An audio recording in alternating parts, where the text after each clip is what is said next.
E aí, pessoal do Open Eventos, olha eu aqui de novo para trazer mais informações e dar continuidade à série de quadrinhos do Open Eventos. Aí, dessa vez, nós vamos finalizar a década de 80 aí nos quadrinhos, comportando os anos de 86 a 89. Como eu lhe disse antes, a década de 80 é a década das grandes sagas, né?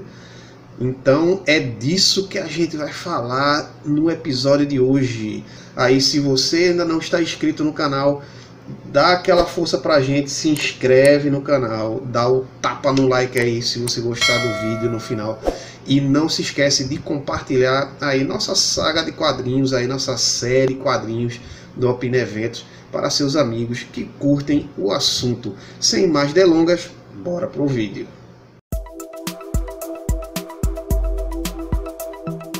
E aí estamos no ano de 1986, a década de 80 prossegue aí com várias publicações de peso e acontecimentos importantes, principalmente na questão das sagas. Aí a gente toca nesse assunto porque é o que mais aconteceu nessa década. Vamos dar uma olhada no que aconteceu no ano de 86. A DC editou Crise nas Infinitas Terras. Chegamos a uma das maiores sagas da história dos quadrinhos, minha gente. Crise nas Infinitas Terras reorganiza e revitaliza todo o universo de heróis da DC Comics. É uma minissérie escrita por Marv Wolfman com arte de George Pérez. Essa dupla, se a Marvel Comics tem Stan Lee e Jack Kirby, a DC tem Marv Wolfman e George Pérez. Esses dois responsáveis aí pela reformulação de um monte de heróis, um monte de grupos aí na DC, principalmente Novos Titãs, né? Novos Titãs, quando ficaram nas mãos desses dois, foram totalmente reformulados e basicamente eles tornaram os Titãs o que a gente conhece hoje. A DC fez uma revisão dos seus dois principais personagens, Superman e Batman, nesse ano de 86. É que após a Crise nas Infinitas Terras é recontada a origem dos dois heróis. Os dois heróis aí passam a ser reformulados pela DC Comics, colocando eles mais um pouquinho assim com os pés no chão, trazendo eles mais para um pouco mais plausível, uma coisa mais plausível, né? Superman foi renovado numa minissérie The Man of Steel em junho de 86, enquanto Batman foi transformado num vigilante sombrio na minissérie The Dark Knight Returns em março de 86, na visão de Frank Miller. Vamos falar um pouquinho dessa saga Dark Knight Returns um pouquinho mais para frente, vocês vão ver, fica comigo. No mesmo ano surgiu uma nova série que causou grande impacto nas páginas da DC Comics, e eu estou falando da grande joia brilhante que é o Watchmen, de Alan Moore e Dave Gibbons, que dá uma interessante ideia do que os super-heróis seriam vivendo no mundo real. Seria uma visão do que seriam os super-heróis no nosso mundo aqui, pessoas sem superpoderes, mas que vestem o uniforme de super-heróis para combater o crime, né? Então, dando continuidade, Frank Miller estaria à frente de uma das maiores histórias escritas e desenhadas por ele, agora sim, Batman The Dark Knight Returns, né? Porque vamos dar continuidade a negócios direitinho, não vamos atropelar as coisas. Falei dele antes, vamos falar agora com mais detalhes. Conhecida no Brasil como Cavaleiro das Trevas, é uma minissérie em 4 edições, publicada entre fevereiro e junho de 86 pela DC Comics, contando a história de Bruce Wayne, que aos 55 anos de idade retorna da aposentadoria para combater o crime e enfrenta a oposição da Força Policial de Gotham City e o governo dos Estados Unidos. Notadamente, o Superman é um agente do governo nessa história. Ele está a serviço do país, né, sob ordens diretas do presidente. Frank Miller novamente retornaria em 1986 a estar à frente da revista do Demolidor, agora falando da Marvel, juntamente com a arte de David Mazzucchelli, trazendo uma das maiores e mais dramáticas sagas do herói, a queda de Murdoch. Nessa série, uma ex-namorada viciada em drogas, a Karen Page, Sim, aquela Karen Page que você viu na série de Netflix do Demolidor, ela mesma. Vende a identidade do Demolidor a uma traficante que a revende ao rei do crime.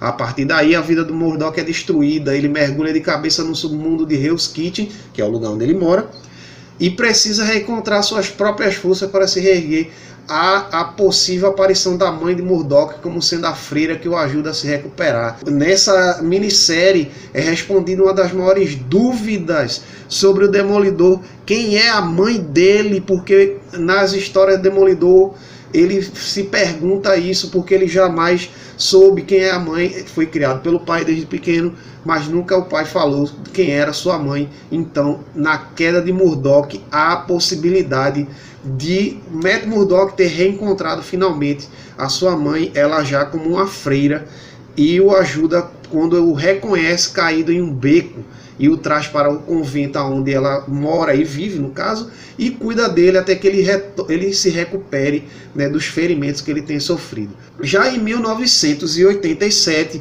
né, em fevereiro daquele ano, era editada a primeira edição de Batman Ano 1, lembra da reformulação que a gente falou, a começar por Batman Cavaleiro das Trevas. Aí está a origem do herói sendo recontada em Batman Ano 1.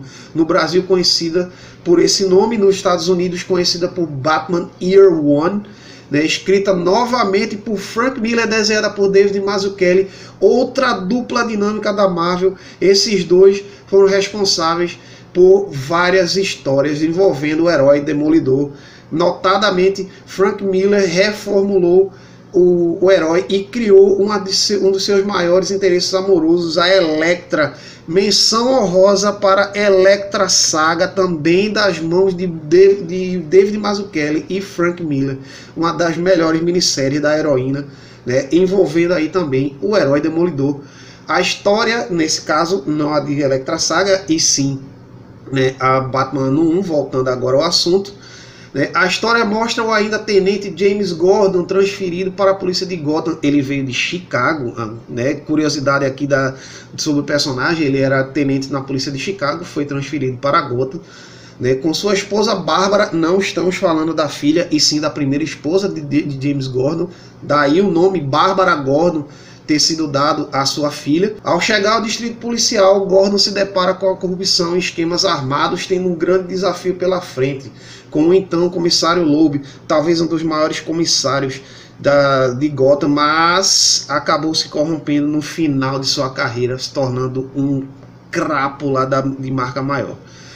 Juntamente com a chegada de Gordon, a chegada de Bruce Wayne mostra também como Bruce Wayne passou sua juventude aí treinando e se aprofundando nos ensinamentos de ser um vigilante, aprendendo a investigação, né, técnicas de investigação, artes marciais, meditação, entre outras coisas, e mostra ele retornando a Gotham após um período fora aí em terras internacionais. Em junho de 87, a DC Comics daria seguimento a Batman Ano 1 com a edição de Batman Year 2, dessa vez sem Frank Miller à frente, mas com Michael W. Barr no roteiro, e ilustrada por Alan Davis, o Alan Davis que pegou Excalibur aí mais para frente na Marvel e deu aquela reformulada bacana no supergrupo, né? Paul Neary, Alfredo Alcala, Mark Farmer e um então estreante ainda desconhecido Todd McFarlane, que mais adiante pegaria o Homem-Aranha,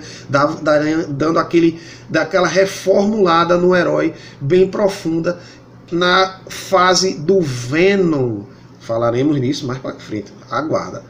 E ele também seria o autor de Spawn.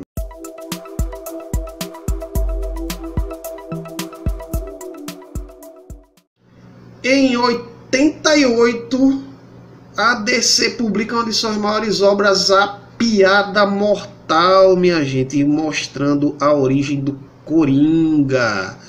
Conhecida no Brasil como A Piada Mortal, mas nos Estados Unidos conhecida como The Killing Joke, escrita por Alan Moore. O bruxo Alan Moore retorna aí páginas dos quadrinhos, fazendo de suas maiores obras, e desenhada por Brian Bolland. Brian Bolland, aquele mesmo que foi responsável pelo uniforme roxo da Mulher Gato, um dos mais conhecidos uniformes aí da personagem. Mostra o surgimento do arqui-inimigo do Batman, Coringa, e foca no desenvolvimento do personagem antes dele se tornar o príncipe palhaço do crime. Outra grande saga da DC Comics no ano de 1988 foi Morte em Família, também do Batman. Essa saga que é editada nas revistas Batman 426 a 429, notabilizada por ter seu final decidido pelos fãs em votação feita por telefone, o qual era nada menos do que a morte ou não do Robin Jason Todd.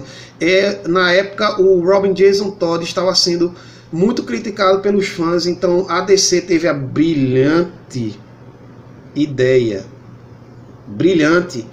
de fazer uma votação, por telefone, para que os fãs votassem qual seria o destino do personagem, se ele viveria ou morreria. Já sabemos que os fãs votaram pela morte de Jason Todd. Aí futuramente esse Jason Todd se tornaria o Capuz Vermelho, importante membro da Bat-família aí. Já na Marvel, nesse ano de 88, o ano foi marcado pela edição de The Amazing Spider-Man número 300, que mostra o primeiro aparecimento do vilão Venom, já como sendo a união entre o simbionte e Eddie Brock. Quanto aos mutantes da Marvel, em outubro de 1988 tem início a saga do Inferno. Essa saga, gente, é uma das mais sombrias sagas do universo mutante aí da Marvel, que conta a história de como Madeline Pryor, o clone de Jean Grey criado pelo seu Sinistro, se corrompe, tornando-se a rainha dos duendes. Bem como mostra a Illyana Rasputin, a irmã mais nova do X-Men Colosso, se tornando de uma vez por todas a filha do inferno. Ela adota finalmente o seu aspecto demoníaco aí e se tornando rainha da dimensão infernal, conhecida como Limbo. Em 1989 tem início na DC Comics a minissérie em 3 edições Invasão. Se você está acompanhando as séries da DC, da CW, você já deve ter assistido já a fase Invasão dessas mesmas séries que compôs todas as séries da CW aí. Essa série trouxe das páginas da revista da DC a inspiração para fazer essa minissérie aí. Voltando ao assunto, a minissérie é escrita por Bill Mantlo, seu primeiro trabalho para a DC Comics após um longo período na Marvel, e foi desenhada por Todd McFarlane, ele de novo, Bart Sears, e pelo próprio Keith Giffen, porque essa série é um roteiro escrita pelo Keith Giffen, para várias outras revistas da DC Comics. Então ele pegou esses mesmos roteiros e juntou todos eles e criou a minissérie. A série conta com os Dominions, ou como é nos Estados Unidos, Dominators, conseguem formar uma coalizão de raças que não se toleram, fazendo-as trabalharem juntas para invadir vários planetas, incluindo a Terra, é claro, a fim de estabelecer total domínio sobre eles em uma onda de conquista desenfreada. Recomendamos a leitura de Invasão. Essa série no Brasil, quando foi editada, ela teve alguns dos seus aspectos abrasileirados, com a inclusão de páginas do Planeta Diário, mostrando notícias do Brasil, incluindo depoimentos de artistas e celebridades aqui do nosso país. Realmente foi uma sacada de gênio aí da DC aqui do Brasil, no caso a editora Abril. Já na Marvel Comics, em dezembro de 1989 começaria a minissérie em crossover Atos de Vingança, a qual só seria finalizada no ano seguinte. Composta de vários títulos da revista da Marvel, a história conta como um estranho homem, que na verdade é o deus Loki em disfarce, consegue convencer vários supervilões de peso a unirem forças para destruir os Vingadores.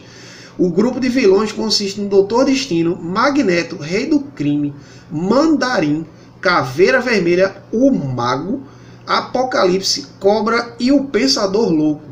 O tema principal das histórias era a troca de supervilões que atacariam seus super-heróis diferentes dos quais estavam acostumados a combater. Aquele troca-troca básico, sabe como é? Olha, a mente suja, hein? Os vilões planejavam os ataques e escolhiam os adversários, procurando aqueles que conseguissem vantagens ao enfrentar determinados super-heróis. Então, a ideia é que colocasse um vilão contra um super-herói que não era o seu inimigo habitual, pois assim esse super-herói não teria o conhecimento das táticas e como o vilão pensaria, seria mais fácil de derrotá-lo. É isso aí, minha gente, espero que vocês tenham gostado desse episódio.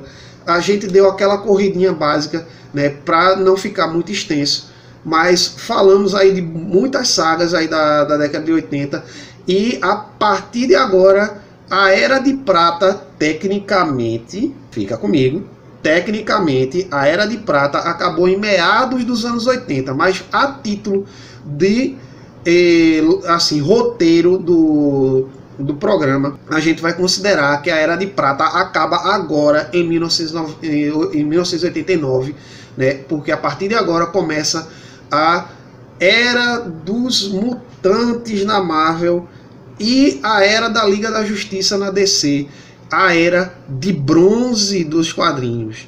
Então, gente, a partir do próximo episódio já estaremos na década de 90. Espero que tenham gostado. Dá aquele tapa no like aí se você curtiu o episódio. Se inscreve no canal se você ainda não for inscrito e compartilha essa série de quadrinhos aí que a gente está fazendo aqui no Opina Eventos. Uma pesquisa bastante legal, vocês estão vendo. Dá aquela compartilhada para seus amigos. Beijo, até a próxima.